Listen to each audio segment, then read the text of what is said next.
పాకిస్తాన్‌తో అమెరికాకి ఒక ఒప్పందం ఉంది. అణు ఒప్పందం. వాస్తవంగా మనతోనేమో అణుబాంబులకి సంబంధించి మనల్ని చేయడానికి వీలు లేకుండా మన మీద ఆంక్షలు పెట్టి చాలా రోజులు ఏడిపించింది గానీ, మన తర్వాతన అణుప్రయోగం చేశానని చెప్పినటువంటి పాకిస్తాన్‌కి మాత్రం వెంటనే అలా ఆంక్షలు పెట్టేట్టు పెట్టి వెంటనే తీసి పడేసి ఆళ్ళని దగ్గర పెట్టుకుంది. భారత్‌కి చెక్ పెట్టడానికి అమెరికా నిరంతరం ప్రయత్నిస్తానే ఉంటది. అది చైనా ద్వారా కొన్ని రోజులు ప్రయత్నించింది. పాకిస్తాన్ ద్వారా కొన్ని రోజులు ప్రయత్నించింది. ఎందుకంటే మనం రష్యా క్లోజ్‌గా ఉంటాం అన్నటువంటి. ఇప్పుడు అదే చైనా దానికి అమెరికాకి మేకై కూర్చున్నటువంటి సందర్భం చూస్తున్నాం. తాజాగా చూస్తే అమెరికా అధ్యక్షుడు ట్రంప్‌ను Mohammed bin Salman Saudi Arabia యువరాజు కలుసుకున్నటువంటి సందర్భంలో ఒక కీలకమైనటువంటి స్టేట్మెంట్ తెర మీదకొచ్చింది.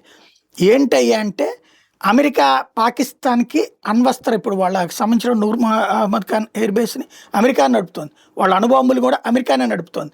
వాళ్ళకి సంబంధించినటువంటి అణుస్థావరాలను కూడా అమెరికానే నిర్వహిస్తోంది.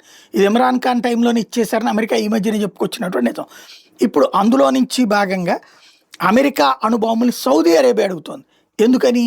ఇరాన్‌తో దానికి ఉన్నటువంటి సమస్యలు, హౌతీలతో దానికి ఉన్నటువంటి సమస్యల నేపథ్యంలో మాకు అప్పజెప్పండి, కొన్ని అణ్వాయుధాలు మాకివ్వండి అని ఎంత డబ్బులు కావాలంటే అంత ఇస్తామని సౌదీ అరేబియా చెప్తోంది. ఇప్పుడు మరి అమెరికా ఏం చేస్తుందో చూడాలి.